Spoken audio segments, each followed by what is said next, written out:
మాత్రే నమః. అందరికీ మనం క్రితం భాగంలో ఇంట్రడక్షన్ పార్ట్లో దేవీ భాగవతం ఎలా వచ్చిందో తెలుసుకున్నాం. ఆ వసిన్యాది వాగ్దేవతలు ఇచ్చారని, ఆ వాగ్దేవతల్ని అమ్మే సృష్టించిందని తెలుసుకుందాం కదా. ఇప్పుడు ఈ రహస్య నామావళిని ఎవరు వెలుపలికి తీసుకొచ్చారో అది తెలుసుకుందాం. అగస్త్య మహాముని హయగ్రీవుల వారితో చెప్తూ, స్వామి మీరు నాకు దేవి భాగవతం చెప్పారు, అమ్మవారి ఆవిర్భావం చెప్పారు, తర్వాత దాంట్లో వచ్చే కథలు చెప్పారు, అన్నీ చెప్పారు, కానీ ఆ సహస్రనామావళి నాకు ఎందుకు చెప్పలేదు అని అడిగారు. అప్పుడు హయగ్రీవుల వారు, నువ్వు ఇప్పుడు ప్రేమగా అడిగావు కాబట్టి ఇప్పుడు నీకు చెప్తాను అని చెప్పి అగస్త్య మహాముని వారికి చెప్పారన్నమాట. ఆ చెప్పటంలో ఆ హయగ్రీవుల వారు వర్ణిస్తున్నారు ఎలాగ మొదలైంది, ఆ వసిన్యాది వాగ్దేవతలను అమ్మ ఎలా ఆజ్ఞాపించింది అంటే, ఒక పెద్ద సభ ఏర్పాటు చేసింది అక్కడ. ఆ సభలో కోట్లాది మంది బ్రహ్మదేవులు, సరస్వతులు, కోట్లాది మంది లక్ష్మీనారాయణులు, కోట్లాది మంది శివపార్వతులు, ఎంతోమంది ఆ సభకు విచ్చేశారు. ఎంతో ఇంద్రాది దిక్పాలకులు ఇచ్చేశారు. ఆ సభలో అమ్మవారు అందరికీ ఉచిత ఆసనాలు ఇచ్చింది. ఆ ఆసనాల మీద అందరూ కూర్చుని ఉండగా వసిన్యాది వాగ్దేవతలకు ఆ స్తోత్రాన్ని వర్ణించమని అమ్మ ఆజ్ఞాపించింది. అప్పుడు వసిన్యాది వాగ్దేవతలు ఆ స్తోత్రాన్ని ఆరంభించారు. ఈ సభ ఎక్కడ జరిగింది అంటే ఆ మణిద్వీపంలో జరిగింది. అమ్మ పంచబ్రహ్మల మంచముపై కూర్చొని ఉండగా చుట్టూ మంత్రిని దేవత, దండిని దేవత ఇరుపక్కలా నుంచొని ఉండగా ఈ సభ జరిగింది. లలితా రహస్య సహస్రనామావళి శ్రీవిద్యతో సమానం. శ్రీవిద్య శ్రీపురం ఎలా ప్రధానమో అలాగే శక్తులలో లలితాదేవి అలాగో ప్రధానం. శ్రీ విద్యాపాసకులు పరమశివుడు ఎలా గొప్పవాడో అలా సహస్రనామావళిలో ఆ లలితా సహస్రనామం బహుశ్రేష్టమైనది. ఈ లలితా సహస్రనామాలను పఠించటం చేత జగన్మాత ఎంత ప్రీతి నొందుతుందో అంత ప్రీతి ఇతర సహస్రనామాలు పఠించడం చేత పొందుతుంది.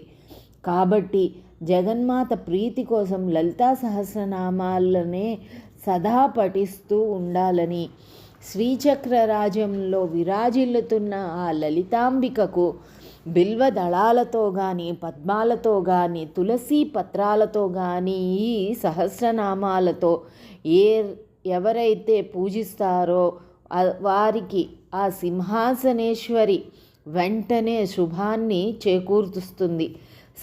శ్రీచక్రరాజమైన శ్రీచక్రాన్ని పూజించి పంచదశాక్షరి మంత్రాన్ని జపించి తరువాత ప్రతి దినము ఈ సహస్రనామాలను కీర్తించాలి. జప పూజాదులు నిర్వహించలేనప్పుడు కూడా ఈ సహస్రనామావళి పారాయణ ఒక్కటి చేసినా చాలు. సాంగోపాంగంగా జపం చేస్తే ఎట్టి ఫలితం లభిస్తుందో అట్టి ఫలితం ఈ పారాయణ వల్ల కలుగుతుంది. అలాగే ఉపాసించి తదనంతరం సహస్రనామ పారాయణ చేసే అభ్యుదయం కలుగుతుంది. ప్రతి దినము నిత్యకర్మల మాదిరి ఈ సహస్రనామాలను జపించాలి. దీనితో పాటు శ్రీచక్రార్చన, శ్రీవిద్య జపాన్ని, నామకీర్తనని చెయ్యాలి.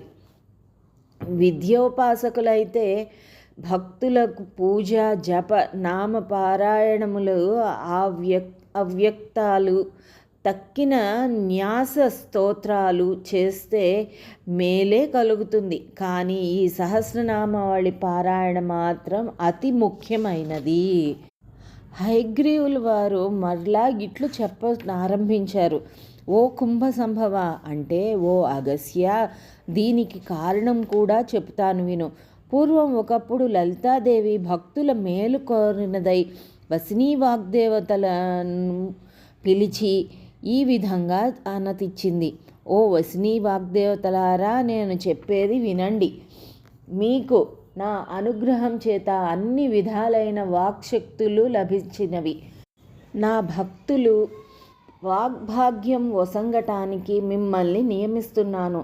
మీరు నా శ్రీచక్రాన్ని ఎరిగినవారు, నా నామాన్ని పఠించటంలో ఆసక్తి ఉన్నవారు కాబట్టి నా స్తోత్రాన్ని చేసే విధానం నిమిత్తం మిమ్మల్ని ఆజ్ఞాపిస్తున్నాను. రహస్య నామాలతో అంటే రహస్య అర్థాలతో కూడా కూడిన సహస్రనామ స్తోత్రాన్ని మీరు రచించండి. ఆ స్తోత్రం పఠనం చేత భక్తులకు తక్షణమే నా అనుగ్రహం కలుగుతుంది.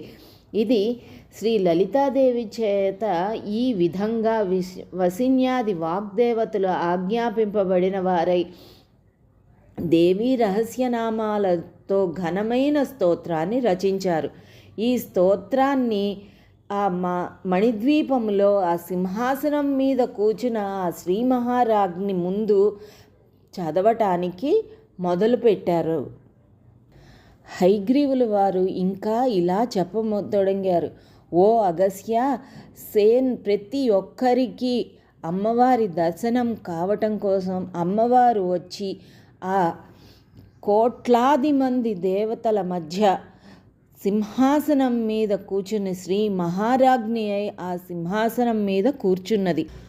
మంత్రిణీ దేవత అయిన శ్యామలాదేవి, దండనాయకి అయిన వారాహి, వివిధాకారములు కలిగిన శక్తి దేవతలు లలితాదేవి దర్శనార్థం వచ్చారు. వారి సంఖ్య ఇంత అని తెలియరాలేదు. అందరినీ కటాక్షించటానికి అమ్మ వచ్చి అక్కడ కూర్చున్నది. వాగ్దేవతలు అయిన వసినీ వాగ్దేవతలు వచ్చి ఆ స్తోత్రాన్ని పఠించారు. ఆ స్తోత్రాన్ని విని లలితాంబ ఎంతో సంతోషించింది. ఆ సభలో సమావేశమైన వారంతా ఆశ్చర్యచకితులయ్యారు. తరువాత సభలోని దేవతా సమూహాన్ని చూసి శ్రీ లలితాదేవి ఇలా అన్నారు. వాగ్దేవతలు నా ఆజ్ఞ చేతనే నా దివ్య నామాలు చేత అంకితమైనది, నాకు ఎంతో ప్రీతిని కలిగించేది అయిన ఈ అత్యుత్తమమైన స్తోత్రాన్ని రచించారు. నా ప్రీతి కోసం మీరు దానిని సదా వినండి, లేకపోతే పఠించండి. అమ్మా, మనం ఏది చదివినా కూడా తప్పులు లేకుండా ప్రశాంతంగా అర్థం చేసుకుంటూ చదివితే కనుక ఆ అమ్మవారి పాదాలని పట్టుకున్నట్టే మనం.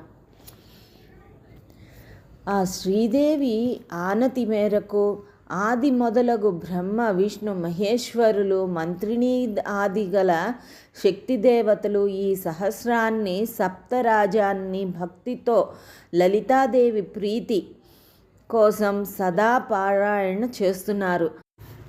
అందువల్ల ఓ మునిశ్రేష్ఠ, ఇది భక్తుడి చేత అవశ్యం పారాయణ చేయగలిగినది. ఓ మునీశ్వర, ఈ సహస్రనామ పారాయణ ఆవశ్యకం కారణాన్ని నీకు చెప్పాను.